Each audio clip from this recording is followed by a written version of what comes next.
Hello and welcome to ClapperCast. I'm your host as always, Carson Timar, and today I am joined by Mr. Editor-in-Chief Jak-Luke Sharp and Maxance Vincent to discuss Kingdom of the Planet of the Apes. Set generations after the new trilogy helmed by Matt Reeves, this film picks up with Wes Ball as director as we go on a brand new adventure as a new threat to the apes rise and a fight for political control ensues. We debate the film's success and debate Wes Ball as a director. We went in with obviously some big questions surrounding the film, and we definitely left a little bit surprised, and we might even need to make some apologies. Thank you so much for listening, and enjoy our review of Kingdom of the Planet of the Apes. In their time, humans were capable of many great things. They could fly like eagles fly. They could speak across oceans. But now it is our time. And it is my kingdom. We will learn. Apes will learn. I will learn. And I will conquer. Okay, and not to turn our special guest, put him out in the spotlight, but Max, I'm going to turn over to you first, because I think you are probably the biggest Wes Ball fan here. I think that's safe enough to say. And I think you probably, spoiler alert, are going to be the most positive on this film. Not that we hate it, but I think you're going to be the stan this episode, which is fine. We've all had those episodes. So take it away. What are your thoughts on Kingdom of the Planet of the Apes? Okay, now, before I give my general thoughts on Kingdom of the Planet of the Apes, I want to say that people have been doubting Wes Ball pulling it off from the minute this project got announced. Like, because I understand that, Dawn and War of the Planet of the Apes were so well received that we didn't necessarily need more of them afterwards because Caesar's story was pretty much over, and it is. However, Wes Ball's got the juice. Don't believe me? I have here with me the poster for Maze Runner: The Death Cure, which is one of the greatest dystopian sci-fi movies of the last decade. This is actually the IMAX poster that I had when I went to see the movie and they were giving out posters. I'm a huge fan of Wes Ball because I think he gets the primal needs of cinema, which is that it is a primarily visual and oral medium, and he's crafted some really impeccable airtight action scenes in those Maze Runner movies, particularly in the last hour or so of The Death Cure, when Walton Goggins' character breaks into the wall and everything starts to blow up. That shit is fucking awesome. And so I had no doubt, zero doubts that this man was going to pull off a Planet of the Apes movie. The trailers weren't great. That's not necessarily his fault. That's the marketing department's fault. And when I sat down and I watched the movie, I have to say I wasn't too big on the last one, War of the Planet of the Apes. I know a lot of people were. I thought it was okay. It was a good movie, but at some point it got petrifyingly dull, and I just wasn't necessarily into it. But this one just hooked me from the minute it began. Has some crazy good camera work. Some of the best visual effects I have seen, I would say, in a major motion picture. The weta work in this film is literally jaw-dropping. There are times in which you have to keep telling yourself that these apes aren't real, which is I think a very which I think is a very good thing. And on top of that, you have some really riveting character work from Owen Teague, Freya Allen, and Québécois Kevin Serge Durand, who played a Québécois in Abigail, then revealed that, hey, I speak French, and now he's playing, I guess, the ape version of Elon Musk as Proximus Caesar, and completely knocks it out of the park. The movie's awesome. Okay, rules.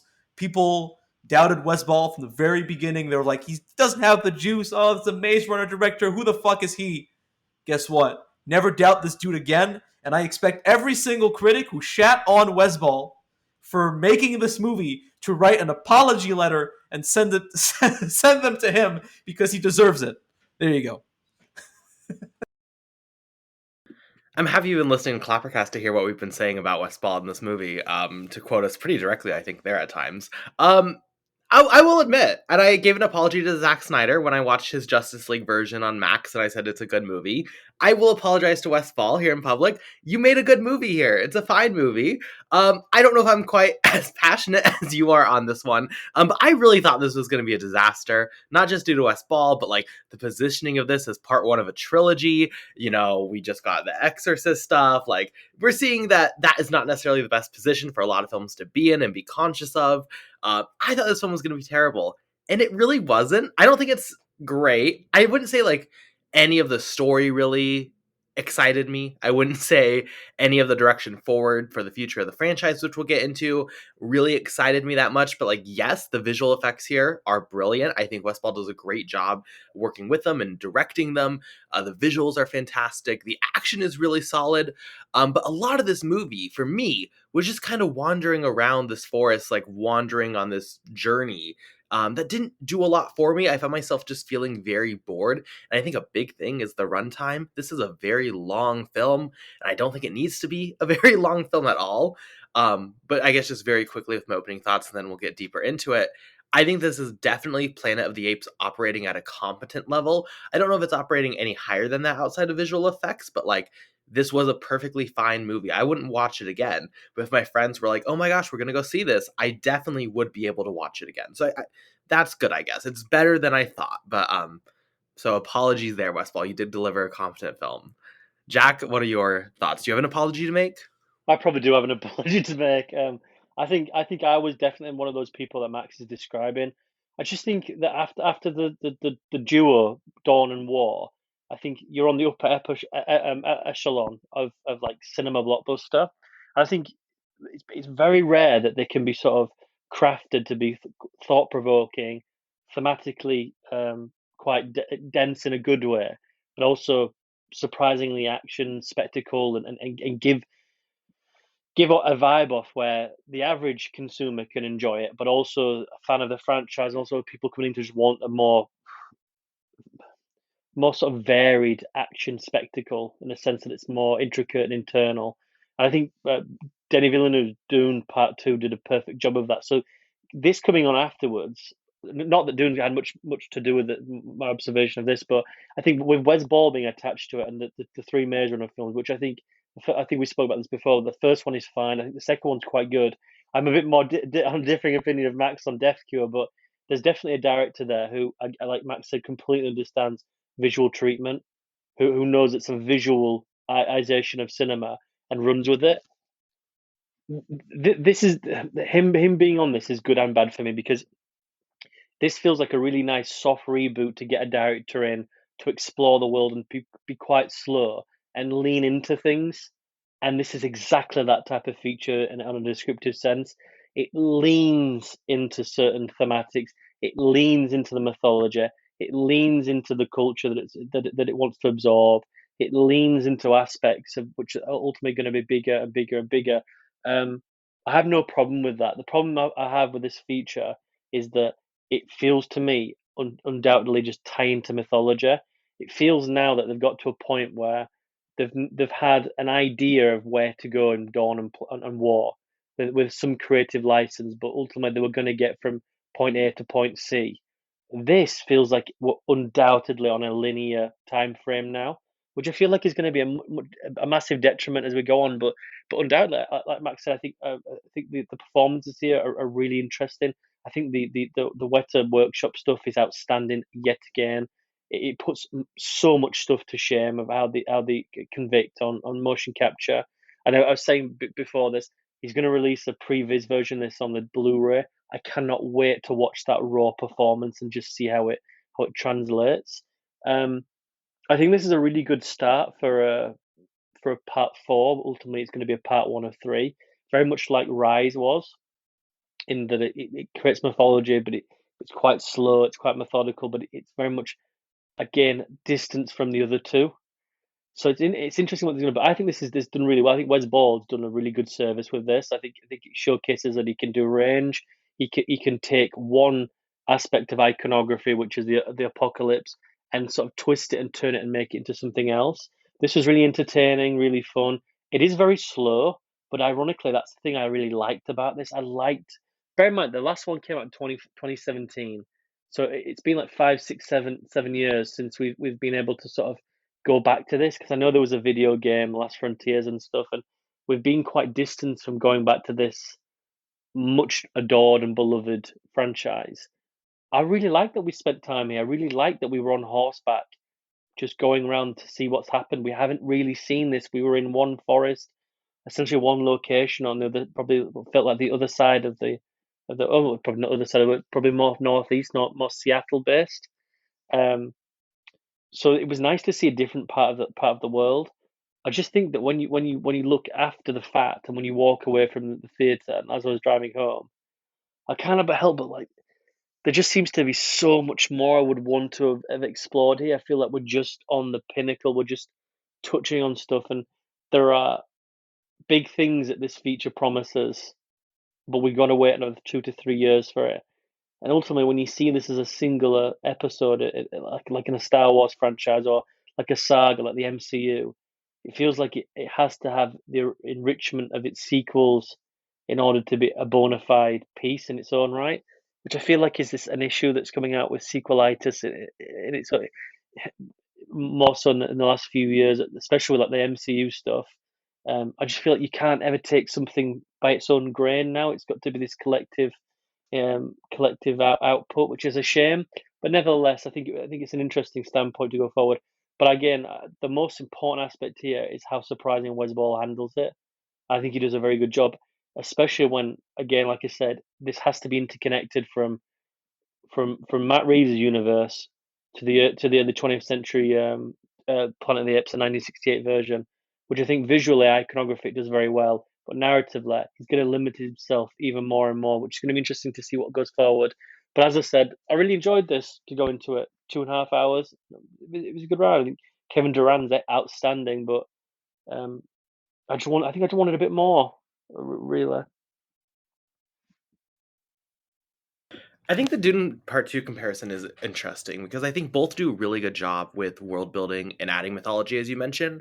For me, I just felt like for this film, because of there's lack of something deeper, at least for me, and I know there's like a conflict and a plot and drama. It's not like it's just nothingness. I think for me, it just felt a little too spread out. But I do think that both this handles building towards the future well, but also I think it does a really good job closing the previous chapter. Specifically, I mean, obviously, there's like the opening scene and opening sequence. A lot of people I know were really worried about how this was going to handle like Caesar and that whole narrative that we spent all those 3 films with previously. I really like how they closed all that personally. I don't know if anyone has any other thoughts on that, but I think that was definitely one of the strong points for me, was as far as moving this on, which is something a lot of these franchises seems to struggle with, whether you're talking about Star Wars or the MCU, actually building into something new. I will say this definitely accomplishes that in a way that I thought was successful. Yeah, I Yeah, agree. definitely. Go on, Matt. Sorry. No, I was just gonna say, like, in terms of expanding the franchise and also tying up all loose ends for this franchise, the Planet of the Apes, just not just the Rise trilogy, but just throughout the franchise, they were able to tie in all loose ends pretty well. So yeah, I agree. Yeah, I mean, I think from the first opening, I think you get your pre-existing fan base on side, because I know there was a lot of discussion about if this would take in the same universe, which I think looking back, it's like what a bizarre contemplation to even have like a thought about. It always should be an existing extension of the universe, in the universe, not anything out like a multiverse. It's just stupid to this degree, but I think it really sets the tone, the precedent, and it gives a really nice little a prologue to events, in the fact that again, I wasn't expecting this, because I remember Wes Ball, and I think I was on record in an interview, which is quite vague, saying that Andy Serkis had worked on the set for one day. I think there was conversation about getting him on set one day, because I know he's like a consultant here, and there's a conversation about him wanting to playing a character but then it didn't feel right and stuff like that. I don't know if it was leading to this or something else later down the line. Nevertheless, I think it's a really good precedent to set because it takes the tone of what's come before it, but it casts a line underneath. It really does, and we go forward many generations. There's a lot of people saying it's 300 years later. I think what some other people were pointing was 1,000 years later. This is generations, so it's still very vague. But I think how it opens itself up in that it has a very much aesthetic similarity to its predecessor, but also stands quite tall. The other ones were quite cold, quite blue, quite white, quite grey. This one's lush with green. It's more vivid. There's a lot more energy here. There's a lot more scale. It felt like there's strangely, a lot more CGI here in world building. And then in the same token, it felt like, I think it goes back to what Max said at the opening about the CGI effects. It felt really sort of real, especially towards the climax. I just think that not I know that I'm not answering your point. I just think there's not enough risks here. In that when you look at this feature, and it'd be interesting to see what Max thinks about this because Max, you said about war, you're sort of uh, not too hot on it, not too cold on it. You think it's a good film, but you think it's a bit fluffer. I think when you look at the ending of this, especially the last hour, I think it's just ripped straight from war. It's exactly the same type of thing, and to me, I'm thinking are we not taking a bit more risk? Because you've got the iconography here, you've got the sound, you've got the richness and texture, you've got Kevin Durant like stealing like mostly everything here, and you can't tell half the time. And the fact they use very major little stars, we'll get to that later, is another massive plaudit of being immersed in this world. But narratively, I'm sat like you've got this MacGuffin, which goes back to Beneath of the Planet of the Apes, which is interesting to tie this in. And I really like the theme of not making the same errors as before, not giving this ape race the power and the means to self destruct. But then you look at there's other things as well. And not to jump the gun here, there's 2 or 3 angles here that are not discussed in the film, which I thought was quite interesting. To me, and I've read a little bit about it as well, that this comes down to him writing a certain character we'll call Nova as racist, which I think is really interesting. That there's a racial prejudice that this person has against the apes, which I didn't get to see much on screen. But when you look at it again, you take yourself away. You can tell it's been written by that, but it's just a bit undercut. The other thing is there are actually 2 characters here who know each other before the events start, where it's like implied that perhaps one person had travelled somewhere and broke their ankles, let's say, that they're from the same place where another person came, where we find out in the end, which was interesting as well because that's never really alluded to. Although, like, and then there's another one about the observatory, what they're looking at. There's all these things where, like, you would talk about Max, like, there's a lot of loose ends here, small, very intricate elements that don't feel the need to be bigger in the sequels. I felt that they could have really be handled here and just tie them up here, have this as an entity on its own, and move on. But again, I think narratively, we just get to this end, this big this third act climax, where granted, it's very fun, very entertaining, very immersive, visually a spectacle, very interesting CGI work, wonderful camera flow when something's flooding.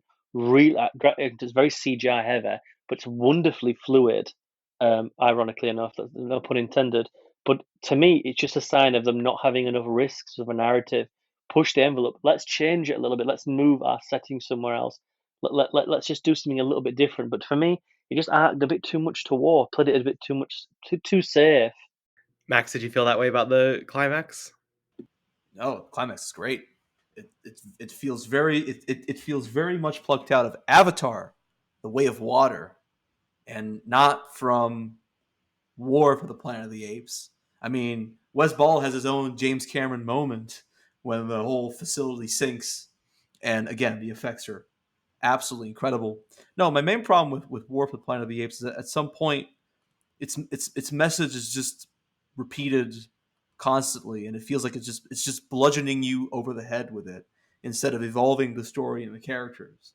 And I find this whole section in the prison to be really slow, really boring. Then it kind of picks itself up at the end, but it feels a little bit too rushed.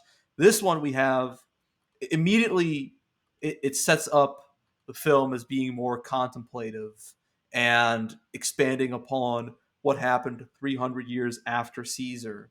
than trying to tell one massive story. It wants to sit with the characters. It wants to reintroduce ourselves with the world of the franchise, while at the same time, introducing a conflict that is probably going to be expanded upon in the other movies, because I don't believe that Proximus is dead. I really don't. I think he's going to be the main antagonist of the next two movies.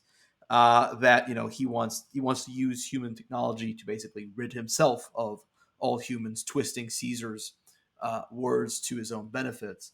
And I think that isn't as fleshed out as it should be, but as far as an introduction goes, I think it's fine. I think we're able to understand each motivation of the characters. And what I especially love about this movie is how, in my opinion, it parallels Noah's Ark parallels what Caesar experienced in Conquest of the Planet of the Apes, which I think was from 1972. Perhaps I mistook the dates, but anyways, in that movie, Caesar is very much doe-eyed.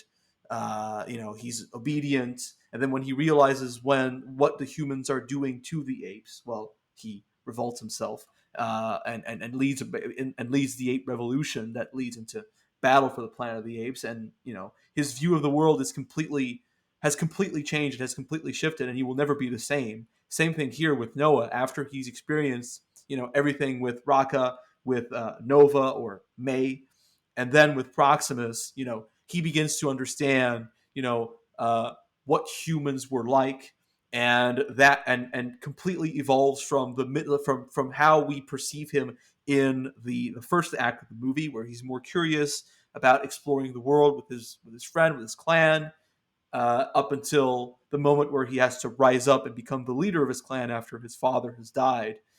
He is not the same character, and I think his arc is superbly riveting, because everything he's observing feeds him, and ultimately serves his character at the end, because he will not be the same after this movie. And then once we will see him eventually again, he will have evolved even more, just like all the other apes have evolved from war to this one. I find that really interesting, right? Two things: the Cameron thing and this. But I'll go briefly on this. I disagree slightly with where this might go in the sequel, because I feel like Noah's arc. I mean, could be more to say that. I feel like it feels fulfilled here. I really do feel like it comes really full circle. Like you said, he starts this very green, very much wanting to find knowledge, wanting to push himself into like very much like prepubescent, going to adolescent, that type of middle ground of wanting to have the enrichment of his father, but also wanting to be his own man. And then through the events that we find, he evolves and becomes much more wary, much more battle scarred, psychologically and physically. He's rebuilding at this point. It feels like a really interesting character act itself, but to me, it feels quite fulfilled, because that final meeting he has with somebody, there's a sense of him knowing that this person, he has opened up a can of worms there. But it felt really sort of interesting to me in the fact that it was done. He had opened the can, and he'd known that these events, I can't stop this anymore. Whatever happens now will go off. It will evolve. It will be a bigger thing narratively. But his arc was that he was found at home. So I'll be interested to see where they take that, because they will have to really push to get those characters back together in a way, and to push him out of his clan or his tribe. Just speaking narratively level, because it can't then be a reactive thing to what they've just done here. So it'll be interesting to how they do that in a writings team. The one thing you said about James Cameron, The Way of the Water, I'm not a massive fan of The Way of the Water, although I can appreciate its visualization and its conviction. I think I won't even attempt to go against that. The one thing I'd say about the James Cameron thing is that when I watched throughout this, I was more in touch with that. Wes Ball was partly inspired by Spielberg. There's a lot of Spielberg moments here. A lot of Tintin I felt was in here, but that perhaps might be a director that's going into previs and just pushing the boundaries. And Wes Ball, like, again, knows what he's doing, wants to convict here in the end, and evokes evoked a visualization. That's how confident it looks. But I got a lot of Spielberg here at times, especially between Roka and Noah. Um, that fatherly bond as well with his tribesman father. He just felt very Spielberg, and that's not a detriment at all. I thought it enriched it. The one thing I will say though is that, and I've seen this on quite a few reviews. I think Stuckman mentioned this, but Jeremy Jones mentioned this in most um, well, not very sincerely, but he mentioned it most of all. But I've read it in a few more print magazines. Is that this feature has a difficulty of where to travel with its characters, and it wasn't until I got to the third act here where I was like, shit, I think they're actually right, because there's a lot of ground to make up here, and there's also a lot to that it has to arc back to. And with Roka and Noah, that's one, and then you've got to go with Noah himself, which I, like Max said, I think it's a really fulfilling arc to begin with. It's really interesting, and he does, I think does a really good job of doing this. But then it has to put more emphasis on Nova, because Nova's going to be the big one when it comes around to perhaps part two and part three, but also with how this third act evolves. There has to be a lot, and there's one particular scene here where the film changes direction, and then when we get to the field sequence and something happens, which has wildly been spoiled in a trailer that thankfully I didn't get to see. But I saw that on Twitter, like, what the fuck's that all Oh yeah, about? the new trailer. Don't watch that. Yeah, Don't why? watch I that don't. one. How can even? I don't even. Whoever is at 20th Century Fox, more so 20th Century Studios and Disney, who allowed that to go out? What an absolute moron!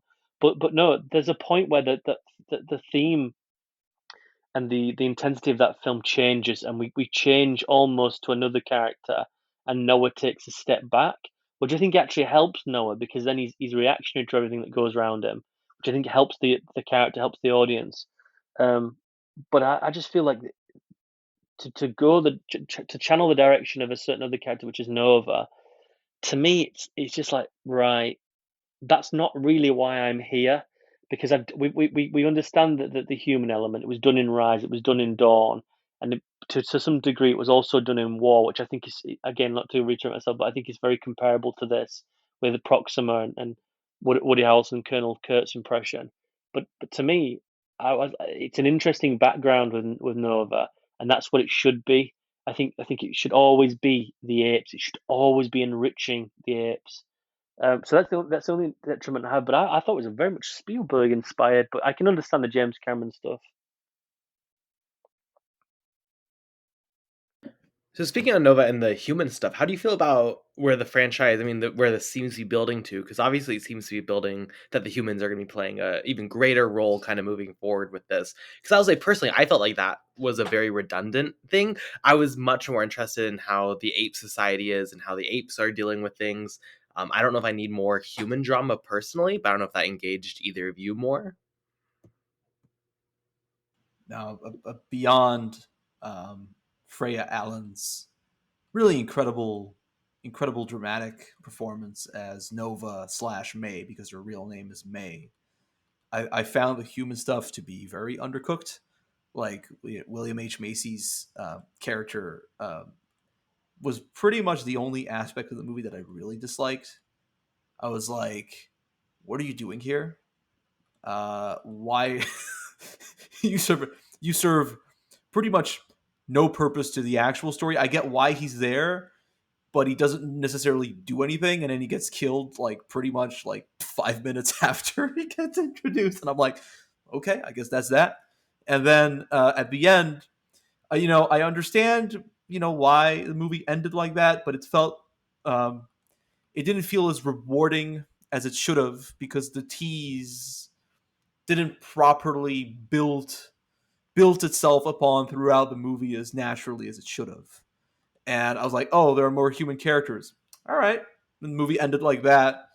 Wasn't as fulfilling as the rest of the film, which I thought was pretty remarkable. And so all the human stuff so far I've not been too impressed by, with the exception of, again, Freya Allen. That performance is so good.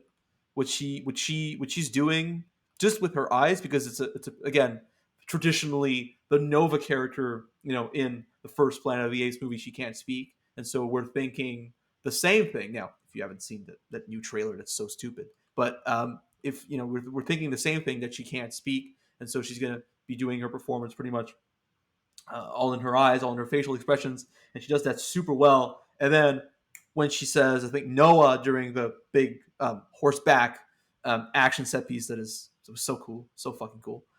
When she starts speaking, you're like, oh my god, okay, she can speak, and then her performance just elevates itself naturally, and it's very dramatically powerful. And I thought she was the best part, maybe the best human character of the movie, because she has a real agency and is fantastically developed. But all the other human characters felt like, oh, we need more human characters to balance out the fact that most of our movies will star monkeys, and historically, Planet of the Apes has always been about the relationship between human and apes, and so that's why they're there. Well, that sequence of the horseback where she actually says what she says, which that was like Lost World to me. That's why I bring the Spielberg thing.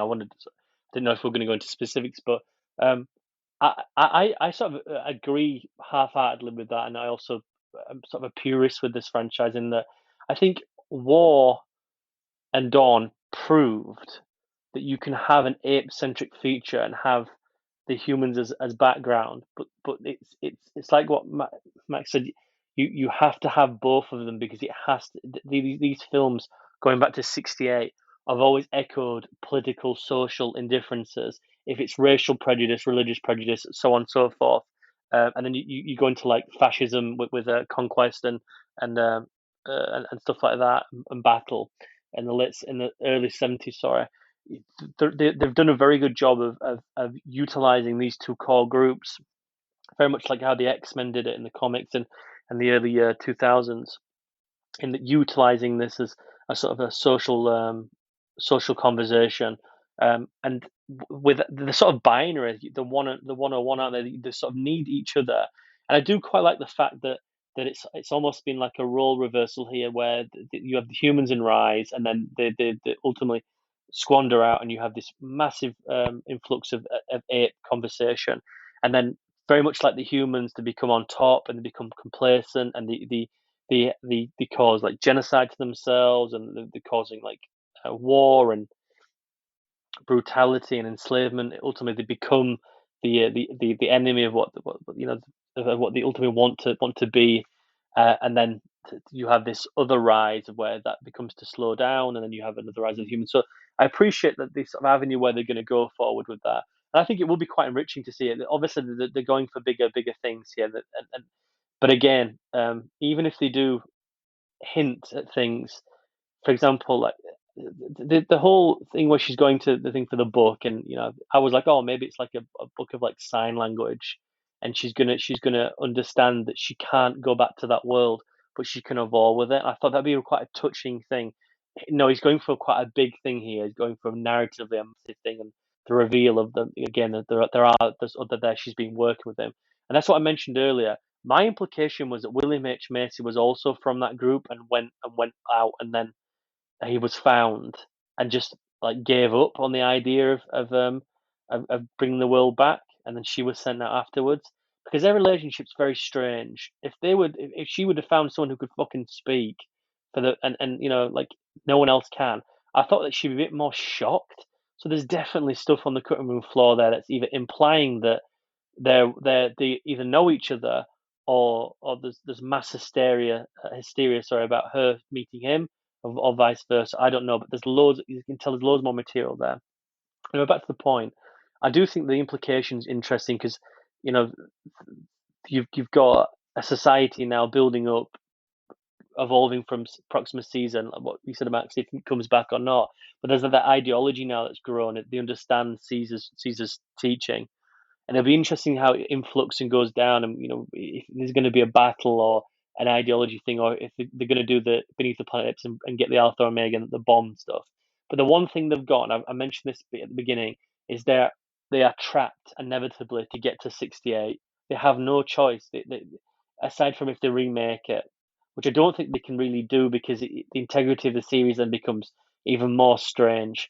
But alas, if they do, I would appreciate them to do that more so, because they're saying there's going to be 9 of these, and we're at 4 now. I don't really think we can get 9.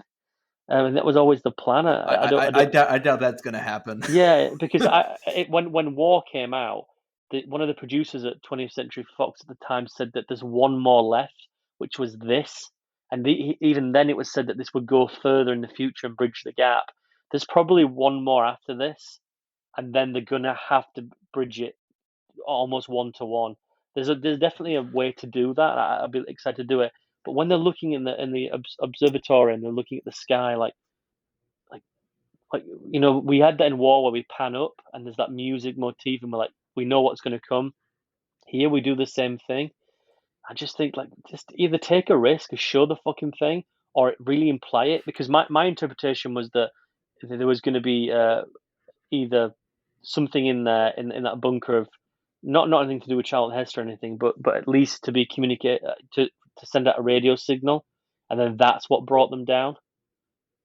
Because in Rise there is a ship that goes missing, a spaceship that goes missing. If you look at the newspapers when the whole thing erupts. Anyway, just like talking shit here, really, but again with the human stuff, it's just a constant thing of what we'll get to that next. We'll get to that next. I sort of want to be fulfilled now.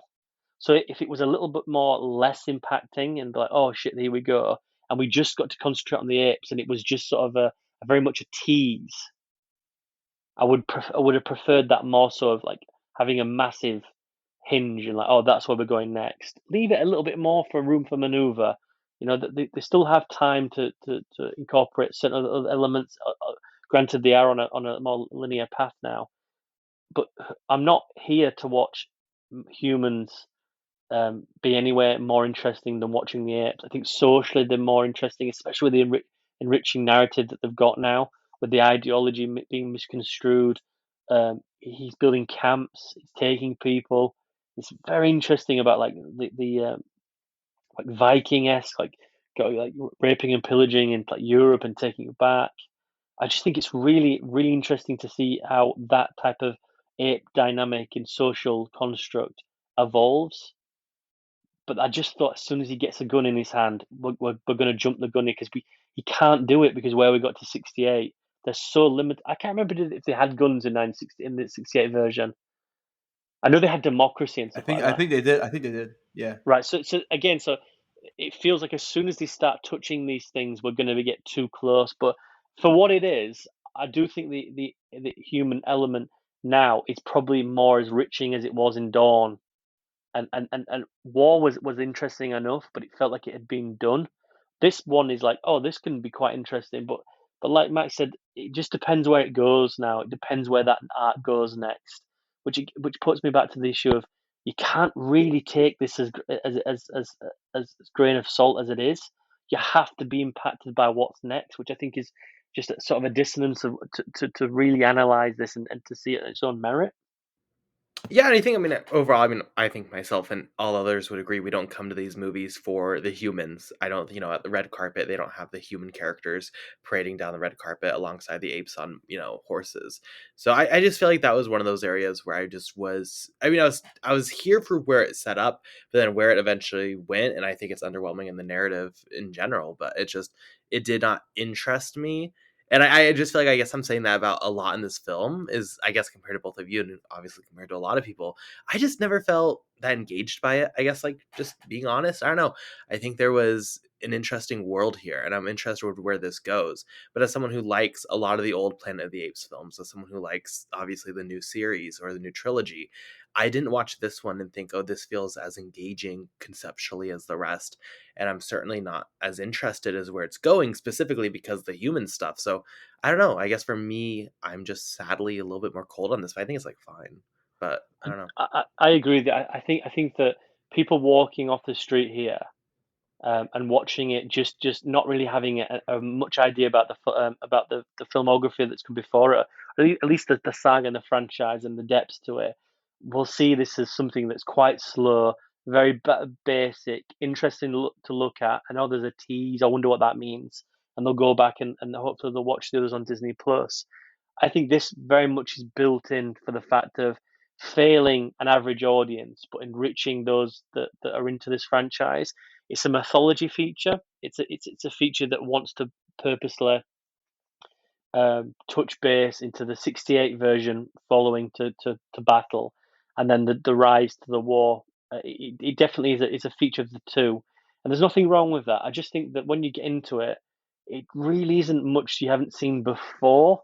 That being said, I think there's a lot more here with the visual effects that keep you alive, but that feels like more to enjoy for the average Joes rather than the people going into this. Because if you're a Planet of the Apes fan, and granted, it's very much more of Christ, I don't want to sound like a fucking dork here or anything, but I get the impression that this is a fan base that's far more sophisticated than your MCU lot, because it is a thematically rich, sensitive conversation that these features um, want to talk about quite large industrial issues of social constructs and religious and so on and so forth. Where the MCU to me is much more mainstream. This to me didn't really push the boundary too much into those sentiments.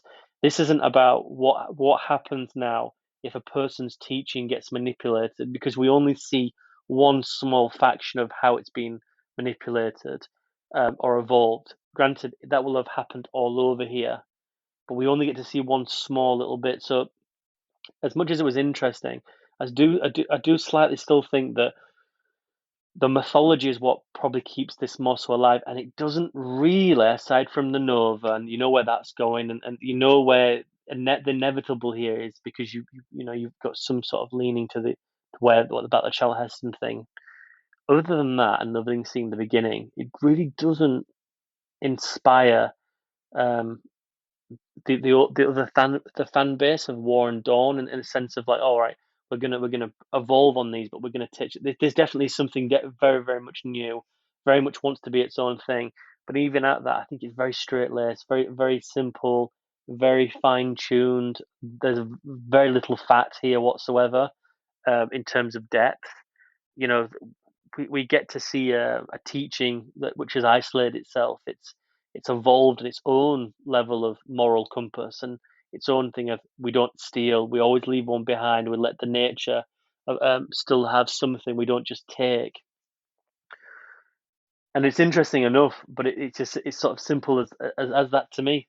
I really find that's why I find that Noah's Ark is quite fulfilling when we get to the climax. It feels very much one note, one circle. Interesting enough, like I said, but it feels like we've got from point A and we've got to point B, and it's very enriching, very interesting. We've seen a character react and found his own 2 feet and understood what his father was trying to do, but also becoming his own man. But that we could have done that with Cornelius, with Caesar. I think that would be far more enriching. This feels like a very safe progression. Um, and safe regarding quite a lot of its thematic. But the more I think about it, the more I'm like, oh, I'm glad it just wasn't boring. Glad it wasn't poor. I'm glad it is good as I thought it was going to be. But it just needs another big swing. But in a franchise that has already predated itself in the fact that we know it's going, to me, there's a limitation of there where that big swing can be. You know, because there are a few surprises in here, but there's nothing here that's like as sentimental as watching Bad Ape, the Steve Zahn thing, or watching like Woody Harrelson do a Marlon Brando thing. There's nothing as interesting as that. There's nothing as crazy as that opening in War, or even the mass CGI set piece of the finale, or even just the opening and end to Dawn. I mean, with Cobra, there's nothing as enriching there, because this feels more like soap opera or operatic, which I like, but it feels like just a little bit out of touch for what we saw before. But I'm not having a problem with that, as long as they can convict on its sequels, if we even get there, because there's all that to go yet. But again, it just has to build up from this point on, I think.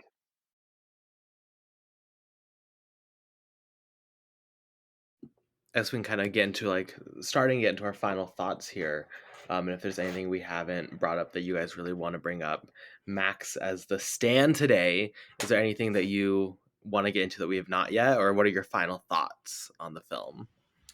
I don't agree that Noah's Ark is simple and one note. I think at the very beginning of the movie, after all the plot is laid out, we experience a very strong moral conflict within Noah that feeds in the movie, and I think was very extremely riveting, right? It's not as one note as previous other Planet of the Apes movies are. Escape from a Planet of the Apes, but I think this one really positions the evolution of Noah as the primary goal, whereas the other movies may expand upon the story even more. What this movie is primarily about is this sort of coming of age for Noah to understand what he thinks the humans have brought upon to the apes. But everything is distorted. Caesar's teachings have been distorted, but he learns what Caesar's teachings ultimately meant through being with Raka. Then he looks at images of how humans perceived apes as when he reads the books inside the silo, and that's where something clicks inside of him, that the story that May and Raka were telling him is not as clear cut as it is, and that's where it gets real interesting to me. And I think it's not as one note as one would think it is. I wouldn't suggest that it's one note. I just feel like it's fulfilled. It's done. I feel like where we get from A to B, I just don't see where they'll evolve that from here. Um, it is the most intriguing one, but granted, its parallels to its predecessors are quite interesting.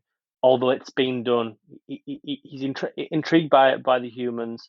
He comes to find that the humans are quite deceitful. They're based on vast amount of emotion that's skeptical and usually dictates into violence if they can't get their way. And he comes to the sense of giving out trust, and then when he gets to that end, he's granted, with Nova and May, or May, I can't remember what name is, but you get to that point where he understands that he's probably opened up Pandora's box here. I think that to end on there is quite fulfilling enough, in the fact that it's now his story is done. He's opened the door. Let's just go through it and see what happens there. I just think there's not enough risks here. I think what we've seen here with this religious zealot with Proxima Caesar, we don't get too much into that. We don't really find out how he knows about that. Which, if that's sequel baiting, whatever, that's fair enough. But I want a fulfilling story in its own right. I want to find the depth here. I think that William H Macy's interactions here are just sort of stumbled. Like, that should be really intriguing. We've got two human characters who can talk, and we don't want to explore that. We don't want to talk about it aside from, oh, I had a group of people, they're dead now. And then, ironically, she had a group of people, and then they're dead now. I mean, come on, like, at least bring some momentum to it. And then to get rid of him in such a passive way just feels like, oh, we'll leave that. I just don't. It feels like J.J. Abrams writing here, where, like, we'll just write this and we'll have some other fucker deal with it later down the road, and we'll go to that. Granted, if there is a 3-story arc here, a 3-story plot, and it's sort of solidified now, I'll eat my words when we come back to, breakfast and tea of the Planet of the Apes. When we get there, I'll fully lay down my hands like we've done with Wes Ball, and I'll say the guy had a plan. But to me, it feels like there's just no real idea of what direction this wants to go into. Granted, we know, not to reiterate, but we know where it's going to go. But even with Rise to War, there was so much land there you could build upon, and there's so much direction you could go into. This one feels a little bit more stifled. That being said, I think there have to be mentions of how visually gorgeous this is. This is a really vivid, gorgeous-looking film. The mocap is outstanding, and like Max said in his opening, there are moments here where you genuinely forget you're watching something that's not real. Like, I think Kevin Durant here is having a fucking great year. Always been quite an underrated actor in his own right. Perhaps not being given the opportunities to be in features that he would be able to be progress in. But he's loud, he's brash, he eats the screen totally. I would probably disagree with Max's sentiments on Freya Allen. I don't think it's as internal enough. And when the moments start to be external, I think that they're almost an oxymoron of each other, which is an interesting progression of that character. I don't know if that was how it was written, or that was her ideology. But I thought that when she wanted to be internal, it was too much outlandish in the face and the eyes. And when she wanted to be too much external, I don't think it had too much energy. Although I can understand when you look at a character like that, there's a lot more an internal issue because again, like I read about, she has this racial prejudice against the apes, which I think is going to be very interesting when we get towards a sequel of where that goes, because she's going to have to find either balance with these people, sorry, with the apes, or she's going to cause the same issue that's being reiterated and repeated and through Dawn and War. So it'll be interesting to see where it gets there with the character. I just think it needs more legs. The one thing I was sort of like slightly more surprised with, I did quite like the score, but I thought it was very, very quiet at times. I always liked a really bombastic score with this sort of stuff, especially Dawn. The fight with Cobra at the end of Dawn is like something that's stitched into my head. This one is a lot more quiet. It does ramp up chronologically as time progresses. Scale, let's just please let's explore this world a little bit more. We've got two more goes at this. Build up, explore. You know, we know we've got a downtown LA. We've been in the Seattle area. We've been down the California coast. We've been to San Diego, which again is more like a cue to Spielberg again. But like, let's just fucking build upon it. Let's go. Let's like see different parts of the world. Not necessarily the world. If we're going to keep it North America, that's fine. You know, we're going to get to New York one point, I believe. You know, so let's push the boundaries. Let's go somewhere. You know, we can see where Caesar's leaning's gone further and evolved. Um, but it's interesting. I'm going to review this for the site, and the more I think about it, the more I don't want to get myself into thinking that what this is and what it isn't. Because at the end of the day, you've got to give this some brownie points that it follows. It follows a sort of a master at his craft with Matt Reeves. It really does follow two exceptional films, two films that nobody thought were going to be the impact that they were, especially Dawn and if not so much War. So you have to understand that with the conviction that it has to be a soft reboot, sequel, and prequel. And I think with everything that Wes Ball expected, I can't not walk away with being happy about this. The one thing I'll say, just on my final thoughts here, I cannot believe, and granted, I know there's something else that's been revealed in the last few days about what he's going to do, but bar to that, I cannot believe that Andy Serkis didn't direct this film. From the thematic and visual lineage of what he'd done with Dawn, War, and Rise, was it not just built on from him to just carry the sword of doing this after working with Jackson, working under Matt Reeves, having a go with Venom, especially with his Mowgli picture of Netflix, and getting the drama with Breathe. This felt like a really interesting evolution for him as a director to touch upon and have everything galvanized together. Now, granted, that sort of changed my opinion slightly with the Gollum thing he's going to do, which I think is exactly the same idea as this, in that everything is built up for him to finally feel he can touch upon something that he created and take that next step. And to choose from this or Gollum, I think he's right to choose Gollum because Lord of the Rings has been on the quiet. We ain't talking about the Amazon stuff because that doesn't exist to me. It's been on the quiet for quite a while. So for him to choose that over this, I think is very, very telling, albeit I think he's left it in decent hands. So I'm very excited for its sequel. I think this is fine. I don't think it's poor. I find it enjoyable. I can't wait to watch the previs version of this. I can't wait to watch the delete scenes of this and stitch them all together and have a massive bumper 3-hour cut of this. It's a good precedent to set, and I'm looking forward to the future, even if I know where it's coming from. But yeah, I think if you told me this 2 months ago, I'd be like, I'm fine with that. And I don't want that to come as condescending or patronizing to Wes Ball. I just think that to come into this takes fucking guts to take this franchise on. And we've seen it in a lot of stuff lately where people come in and bar maybe Sam Raimi and the Russo brothers with the Captain America, with especially with Winter Soldier, to come in on something that's being pre-built a certain way, and then do their own little thing with it for good and for bad. It takes a lot of guts, and I think, I think this is one of the positive stuff. So I'm here for whatever's next, but I would expect a lot more second time around. I'll let Max close this out, so I'll just go very quickly with my ending thoughts. I know I've been kind of negative on this podcast compared to you guys, but I would say, like, Nicole asked recently if he should go see this film, and I said yes. Like, I would recommend overall you see this movie. If you're ever going to see it, the visuals on the big screen truly are, like, some of the best of the year at the very least. But I do think the story is, like, there is something. This is not a disaster. This is not a painful movie to sit through.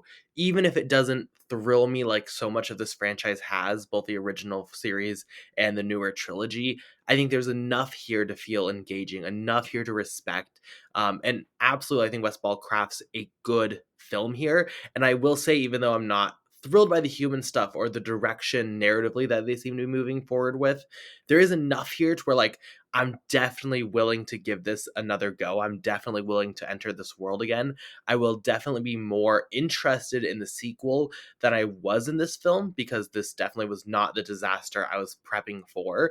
If you look at something like this versus the Monsterverse, which we talked about a few weeks ago, I am undoubtedly more excited for the Planet of the Apes series over that.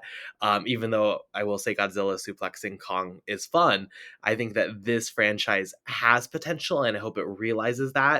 And in the end, if you look at the newer trilogy, I didn't think the first one was that incredible even. So it's like, there is places this can grow, and I hope that has a similar trajectory. But for me, I wouldn't say this is great, but I would recommend people go see it, especially in IMAX, in Dolby Cinema, in a bigger format. I think this is a visually very impressive film, and I think at the very least, it should be seen for that reason. Max, what are your closing thoughts on Kingdom of the Planet of the Apes? Well, the first and most immediate thought would be never doubt Wes Ball again. Let him cook. Okay. I see a lot of people going, "Oh, this shit looks so soulless. Oh my god, I can't believe how boring this looks." Man, the guy who made, again, one of the great dystopian sci-fi epics of the last decade, called Maze Runner to the Death Cure, can't be soulless. That movie is filled with incredible images, and the same thing here. I mean, again, the visuals, and I don't want to beat the same point again, but it's very rare nowadays that we get to see a Hollywood blockbuster that looks really fucking good. Whether it has it's 200 million, whatever, how many $1 million, this one actually looks really fucking good, right? The visual effects are amazing. The cinematography is beautiful. It's moving. It's kinetic. We get to have these really strong cathartic moments. That horseback scene is fucking awesome. I literally leapt out of my seat going, "Oh my god, like what's gonna happen next?" For me, that's the sign of a really good filmmaker, and I'll always bat for Wes Ball. Perhaps that might have created a pun. Bat ball. Anyways, I'll I'll always defend Wes Ball, because everybody was like, "Oh, this dude is so sauceless. He can't make a movie." I'm sorry. He has made 3 terrific sci-fi movies, and he seems to really love sci-fi too, because he made another one called Kingdom of the Planet of the Apes, and it is fantastic. Wes Ball is a fantastic filmmaker, and it's time for people to wake up and realize what I've been seeing since I saw The Maze Runner. Now it's going to be 10 years in September. So 10 years ago, I went to see the movie in an IMAX theater, blew my mind, and I saw this film again in IMAX, and it was still just as incredible, if not, I think his skills as a filmmaker have refined themselves further. And he's a fantastic filmmaker with visual effects, because in the Maze Runner movies didn't cost that much money. Like, Fox gave him like 30 million or so to do Maze Runner 1, and it looked like it was made for 100-200 million dollars. And speaking of the Monsterverse, as much as some people like to dislike Godzilla, Kong, New Empire, I think it has some of the worst visual effects I have seen in a modern blockbuster. Everything just looks so lifeless and boring. It really does feel like you're watching 2 CGI blobs fighting while a matte painting's in the background, whilst this one looks actually real and vivid and striking and like a real goddamn movie. So, I think it's as far as the Planet of the Apes movies goes, I've only disliked a few out of all of them, but this one continues to prove that this franchise has been very consistent, and I look forward to watch the other ones very soon. Can I just add something on the budget as well, right? Because I know that the Joseph Kosinski Brad Pitt F1 movie is like resumed filming, and they Don't admitted, doubt Joseph Kosinski. If you're going to no, no, doubt no, no, Joseph no. Kosinski, I'm not gonna do that because Top Gun Maverick is quite special to me. But they've just announced that that budget is clocked in at $300 million. This clocked in at 160. So for the fact that you could make two of these for a Brad Pitt F1 movie, which is never going to make its money back, although granted, JK, he should have done Tron 3, but we'll go back. We'll let that die down. They are so worth bang for your buck. The fact that Disney at one point were like, we don't know what we're gonna go forward with these at $160 million. These look fucking phenomenal, and there's no risk here. It's an IP that has a massive fan base of a mass generational age gap as well. They don't have to have a bona fide stars here. They're like perfect for a Disney to pick up and be like, let's get like $600 million out of this, pump one out, and still have like a resemblance of soul here. And I just wanted to quickly mention that as well because I've gone on Twitter and I've said shit looks soulless before. I'm sure you could probably find some tweets, but I think I've directed it at stuff where it's primarily been stuff that's been burnt out. I think to look at a trailer for this, and granted, because I know me and Carson are like, well, the jury's out until we see it, because trailers can always be slightly misleading. I wouldn't have thought this was soulless. I didn't think any of his Maze Runner movies were soulless. They're about companionship, heart, about staying together, going against a fascist systems, trying to stay alive, finding hope. I don't think Wes Ball is a soulless filmmaker and thematic. And I've got to even put this out there, not that Max has converted me or anything, but I don't think he's a soulless visionary either. Like the limitations he's had with Maze Runner, like whatever it is, granted, like for $35 million, is absolute god tier. I actually quite like the Scorch Trails, for what that is for a bigger budget. But to say that if this was a soulless filmmaker or a soulless picture, I feel like it's quite narrow-minded, and I think if anything, this film's proved that that's not really the case, and we should really judge the final product as anything. Because to state this is soulless, I feel like it's quite damning, isn't it? To state that something's soulless, to get on board a Wes Ball film, because Max will probably know this better than me, being the residential stan of Wes Ball, but his one of his pictures was canned with the acquisition of Fox by Disney. yeah, So I know, yeah, so was it Mouse Guard? I think it was, and he'd put a fucking yeah, it ton was. of money in there. Matt Reeves was producing it, and it's like the Neil Blomkamp thing with Peter Jackson. We have the money. Do you want to do something like this? And we with that we got District 9, which we've done on this podcast as well, and this we've got Kingdom of Planet of the Apes. So there is always a nice silver lining here, but to say that it's soulless, I feel like it's very unfair, very unfair. I kind of regret this podcast because now I'm like fully realized that anytime Wes Ball releases a movie, we have to cover it on the podcast now. He's just one of those people who's Let him we cook. have to keep going. But Should we not have done that already? Come on, that should be yeah, a thing we should always do. Max, has he got this lined up next, or is he doing what? Is this Zelda actually going to get produced, or is it just like? I think Zelda. So we're going to wait. is it live 5 years action or is it animated? A live action Zelda movie. Okay. So we've got at least 5 years for this fucking next, haven't we? Sony Pictures is producing the movie. Yeah. Do you not It's think happening. 5 years is a long time for a franchise? Granted that we don't want to pop out every 2 years. No one said that he was going to make the next one. It could be someone else. Well, that's to true. do the next Planet of the Apes. That's true.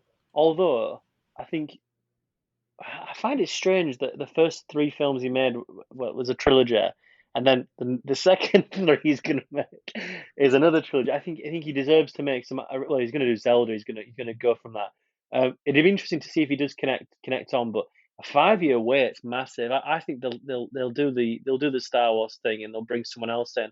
I don't know if that'll work. I think they'll need connective tissue. They'll need someone who at least has built this and adores this. So it'd be interesting to see who they get next for it. I just hope it's someone who, like you said at the start of the, understands visual effects and can intertwine them. Because I can see them getting like Joe Cornish or something like that. And to me, I'm like, no. I tell you who I'd like them to do this, and this is fucking crazy. I know I'm taking over again, sorry, but the one thing I'd love Peter Jackson to make a sequel to this. I'd love Peter Jackson to fucking forget about whatever he's doing with the Beatles, get Weta there and build a sequel to this and build it and just do something major with it. Because I think the Lord of the Rings things will take care of themselves now. They're being left in good, and he needs to get rid of that shit. He needs to cut his foot off and get out the saw trap and be like, I'm free. Let's go do my own thing. And I think he would be interesting because the Tintin thing he's never gonna be able to make that with the Paramount stuff. I just feel like he could do something really interesting here. Like he's already done the King Kong. There's an attachment there. Circus would be involved. I just think come on. If not, I'd let Wes Ball to do it. Finish what you've started. But 5 years is a long time to wait. With what's happening now with franchise stuff. Yeah, I think that's true. So I guess that's going to close our discussion on Kingdom of the Planet of the Apes. If you want to see the film, you can see it in theaters. I think we all would recommend you see it on the big screen. Don't wait for VOD or don't wait for it to come out. You can rent it. Just go see it on the big screen if you can. With that, let's go to our question of the week, which we're asking, what is your favorite Planet of the Apes film? Jack, take it away. What is your favorite from the franchise? I'll be quite quick here, and I know that sounds like an oxymoron because I always say that, but I genuinely will try to be. Um, I, it's been a while since I've seen the first original 4 sequels. I don't like Beneath. I remember liking Conquest and Escape, but not to the degree of the sequels. I'm not going to choose War because the first time I saw War, I was like, "There's something off about this," and it's grown on me a lot. But I had to pay for 3D glasses watching that screening. It fucked me off. Why am I paying to watch for 3D glasses when it's in 3D? I should be just given the glasses. I paid with my ticket. But in all seriousness, I remember where I was. I remember the date. I remember the screening room of watching Dawn. I remember my dad bought Rise of Planet of the Apes as a DVD present for him, Christmas present for himself, and they watched it downstairs, and I hadn't seen it, and he ruined that Caesar spoke in it, and it always really pissed me off. So I wasn't really attached to this, but my sister loves like the Lord of the Rings stuff, and she loves the End of Circus stuff. So we went to go watch Dawn. I would believe when I'd finished college, so I would have been just 17, 18 at the time. So again, we're going 10 years, give away my age. And I remember watching that thinking, I can't believe how good this is. Not only as a follow up, evolving everything as a sequel in perfection, but just how Matt Reeves had crafted something that felt different, the same, but it would change the landscape. And I do feel like it's in the pantheon of Lord of the Rings, Two Towers with digital effects of just changing everything. And Dawn to me, I know it's hyperbolic, but I generally think that is on the same length as Empire Strikes Back. I think it's one of the best sequels ever made. But just as an entity as well, I think how it's shot, how it looks. Toby Kebbell as Cobra, Jason Clarke, outstanding. Before you did the silly Terminator film a year later, you've got Gary Oldman there. You've got oh my god, I can never remember. Kerry Russell's in it. You've got the little Aussie kid who was in that silly Jane Campion film as well. But the one thing that when I look back on that feature, because I watch it every so often, is that you have, granted 10 years of being very, very well to that film, you have a whole host of stars. Kerry Russell, Jason Clarke, Gary Oldman, you've got Andy Serkis and stuff like that, but none of it takes away from the spectacle of being just this gigantic, awe-inspiring, internal, external, just brooding, boiling pot of social discourse, cultural discourse, racial tension, if not this generational issue. And Judy Greer's in that film as well. I think she plays his wife. So again, it's really interesting, like how that was done. Nobody had any expectations. It would have done like $120 million budget, or maybe even less, maybe like 90. I still get all like just goosebumps when I think about it. But so I know it's more recent memory, but that's my favorite one, just purely for the spectacle, the fact that nobody expected anything. Max, what is your favorite? I've briefly mentioned this movie, Conquest of the Planet of the Apes. I think this is the Apes movie where it says a lot of things about the relationship between humans and apes, far better than the original Planet of the Apes, and contains possibly the best scene that hasn't been topped by any other Apes movie, which is the ending, which is when Caesar delivers his monologue to the humans and the apes. That predates the events of Battle for the Planet of the Apes, which is not that great of a movie, but Conquest is, in my opinion, the best Planet of the Apes movie. My truth is that it's Dawn, but I want to sound interesting, and Jack kind of said everything you can say about that film, so I'm going to go Escape from Planet of the Apes. I know it's kind of dumb and it's kind of silly, but I really love this film. I mean, I like the entire. I mean, I don't think Beneath is very good. Outside of Beneath, I like the original series. I think it's like vastly underwatched and underrated.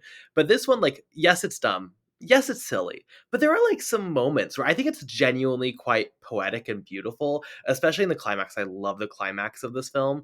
I think this one like really deserves more attention, and I don't think it would work doing like this type of film with the modern series, but I really appreciate Escape from Planet of the Apes, and I wish more people would see it. So with that, before we go into our rapid reviews, I promised everyone at home we would have a special announcement, and that is going to be that this summer. So one thing we did on ClapperCast before, kind of the YouTube format of bi-weekly releases, is we had series, and it was easier when we did like 3 films a week because one of the films could be for the series. But we did like Paul's Road to Halloween, we did The Silent Showdown, just connected reviews over a series of time. And looking at the summer, I was not necessarily overly inspired by a lot of the new releases. We're still going to cover some of them. But this summer, we're going to be launching a series here on the podcast called Summer of Blockbusters, where we've never really talked about the big blockbusters, the big, like Star Wars, Jaws, Jurassic Park, even like the Avengers films. We've never had a place for those on the podcast, and where I love that we celebrate indie film and global film and smaller perspectives and smaller voices not often talked about. I think it's important for us to also have conversations and understandings of the really big movies. So throughout the summer, from starting in June, our first episode in June is going to be Jaws, and we have Jacob Flash joining us, which I don't know how that's going to go, but it's going to be an interesting episode no matter what. All the way into September, we're going to have 7 episodes, both on the Patreon and on the normal feed, where we're going to cover different films from throughout history, starting with Jaws and then ending with the Avatar film. So I think it's going to be very fun. It's going to be a little bit different. It's not going to be completely just like, is the film good or bad? We're also going to be discussing like its legacy, its impact on film. But I think it's going to be a really fun franchise or a fun series. And I really can't wait for it. So I hope to see you all there. With that, let's get to our rapid reviews. Anything we've seen recently that we haven't discussed on the podcast. Jack, you have about 32 minutes set aside for you if you need it. So go for it. Right. What have you seen? No, you both laugh, right? I'm gonna actually shock you here. I've watched 3 films, and I've already spoke to you about 2 of them. I'll be very, very, very brief here. I watched the 4K restoration of Johnny yeah, God, I'm gonna say Mnemonic. I know I've actually butchered it. I have never seen this, and I thought I had done it, and I've only ever seen snippets of it. And I know that this is on Uncut Gems, so I'm just making time back up. But I've been on this journey of watching like, alternate cuts, and I know that Robert Longo, who directed it, released a black and white version of it, and said that that was his vision of what he wanted to actually achieve. And then watching the actual feature, this is the original cut, the 4K restoration, so it's in color. I couldn't believe like how he thought that would improve it because it's so visual, it's so like weird. There's so much texture in that film, which is like Blade Runner, The Matrix, The Crow. Everything's in there like the perfect 1995 90s, like just the personification of not quite knowing where we were going, but putting everything in there. Takeshi Kitano is in there as well. And I think he speaks English in it, which is very rare for him as an actor to do. You've got Dolph Lundgren playing a street preacher, Ice T, um, Dinah Mayer, isn't it? Or Dina Mayer was Starship Troopers a few years later. So it's a breakout role. Keanu Reeves, of course. Henry Rollins is in it. Udo Kier. It's crazy who's in this film, and I enjoyed it. It was interesting. It was definitely much like a '90s issue of everything you can find. That else, I've been at work, so I haven't been able time to watch stuff. But as a comfort film, I don't know why I decided to watch Terminator Genesis. I know we spoke off air about this. I remember going to the cinema to see this. Again, like what a strange curiosity of a feature of taking a franchise and all well and good, just doing something completely strange with it and different, while also trying to be the same. Very interesting to see a modern sci-fi feature that takes something and really does have an option of like, right, we've done this 6 times now. Let's just do something different by also making it the same. So I just look back at it and like, I love to do 3 hours on that film. I would love Jacob and Randy to do that. Maybe I'll have to talk to them next year for a 10-year anniversary. But I'd love to have a deep dive on how it killed Ellen Taylor, it killed Amelia Clark, Jai Courtney was already dead in the water, Jason Clarke. Like there's so much in there. I don't know what J.K. Simmons is doing. Very strange. But to my final film, I came across a 35 millimeter scan print of the original Terminator. So when I watched that yesterday with my mom and my dad, I just put it on telly, and it looked amazing. It sounded amazing. It's very much dated, but I think it's 40 years old this year, and the sim scope still hits, still bangs. Schwarzenegger's like never been more frightening. Um, Linda Hamilton, like to see her, the Sarah Connor there in the '91 in Judgment Day, fascinating. Michael Bean's very very good in it. It's very sweaty, very dark, very gritty, very murky. You need a bath after you watch it. It was so good to watch the 35 millimeter print of it, well, at least a scan of it. Like the grain was fabulous. It was all just really like, very intense screening, so I didn't get to see a lot. I think they're just announced they're going to put the 25th anniversary of The Matrix on at View Halifax. So thank fuck for that, because I'm going to watch the 35. I'm going to watch an open mat 35 millimeter scan of that as well to celebrate, which was first of April, but I don't know what the view are on about. So hopefully in the next few weeks I'll watch some more stuff, but it's been very small. But I'm very interested to hear what you two have been watching. Max, what have you seen recently? Oh, there's a lot of really good movies that I saw recently, starting with Rebel Moon Part 2, The Scargiver, which, again, Zack Snyder, as goated as Wes Ball. Challengers, which was unreal. That movie was insane. And do not expect too much from The End of the World by Radu Jude. This, I think, is the defining political movie of our time. It represents current society's absolute enshittification in such a way that is so poignant and very funny. Also, Yuva Bull is in it, and it's probably the best cameo of the year. And recently, I went to an early screening, and I can talk about this. There's no embargo. I went to an early screening of the movie Hitman by Richard Linklater. I don't really vibe with Linklater that much, but I have to say, and I'm very happy, Netflix is not touching this movie within a 10-foot pole in Canada, which means that it's actually getting a wide theatrical release. So that's number one. So I got to see this in a theater, which was fantastic. Number two, this movie's really fucking hot. It's like, you thought Challengers was hot? Yeah, it was, but this takes hot to a whole other level. Holy Jesus. I cannot wait for more people to watch this movie. I think this is a return to form, in my opinion, for Richard Linklater, who did School of Rock, Dazed and Confused, Bad News Bears, Everybody Wants Some. This is very much in the vein of those movies. It's very funny. Glenn Powell is fantastic.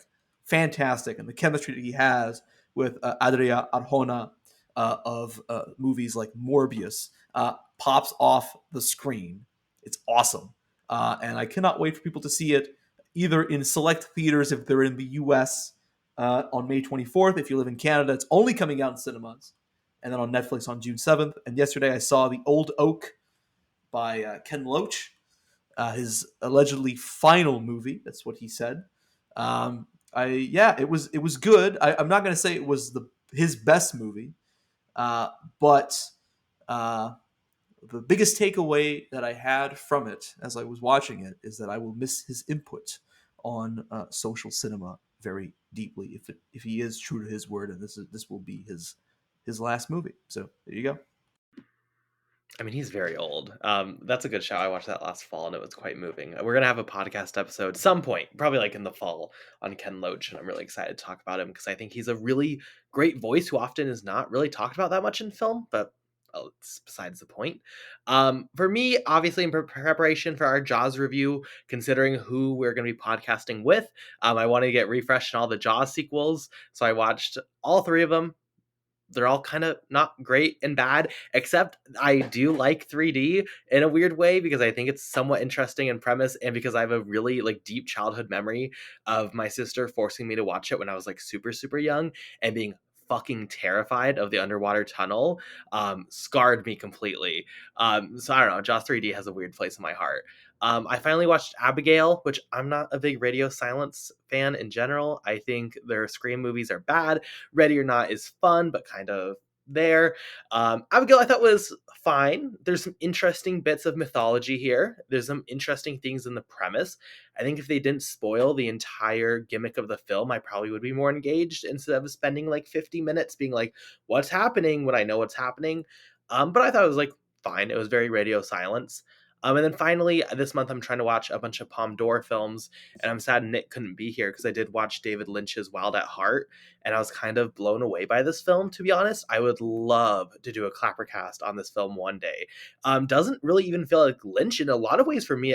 It felt like John Waters in certain scenes, just this take on like the Americana like myth and breaking that down and this like bit of irony and emotion and just like, I don't know, I really adored this film. I thought it was Lynch's, one of his best efforts that I've seen.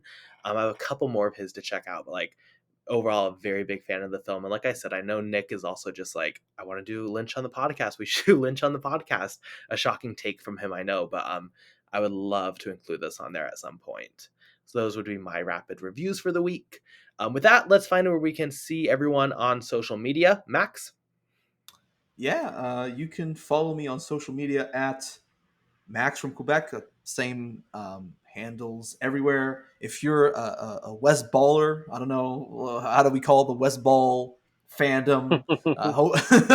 Perhaps the West Ballers, maybe, who knows? If you're a fan of West Ball, literally just interviewed Kaya Scodelario of the Maze Runner fame for The Gentleman. It's on the Awards Radar YouTube channel. Check it out because I did talk about the Maze Runner in that interview. So check it out.